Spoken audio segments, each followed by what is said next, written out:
Good afternoon. Update ko lang po kayo rito sa DJI Mimo na app. So titignan nyo po ito. Ongoing yung ating pagre-recording.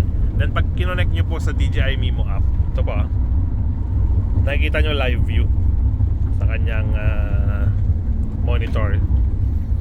Okay. So itong monitor po natin is Samsung na S25 Ultra.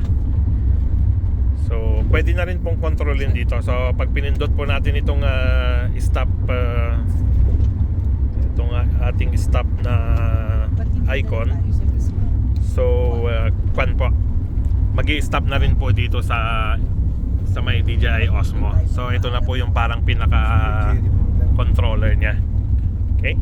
So ang connection po nito via Wi-Fi. So meaning limited po yung range niya. Pero napakalaking bagay po na let's say ito po nasa selfie stick at patataasin natin. Pwede po ito ang gamitin natin na second monitor ngayon para nagmo-monitor ng nire-record natin. So ganun po kaganda yung integration ng DJI Osmo sa Mimo app. Dami pong additional na nagagawa. Okay? So yun lang po, shinare ko lang habang moving tayo. Okay. Salamat po. Okay, so additional info po pala.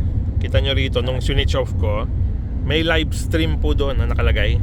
So pwede pong dito na sa cellphone mag-control kapag magla-live stream tayo via YouTube or Facebook. Ito na po ang pinaka-monitor natin. Pero ito pa rin po yung kukuha or magka-capture ng videos na i-feature natin.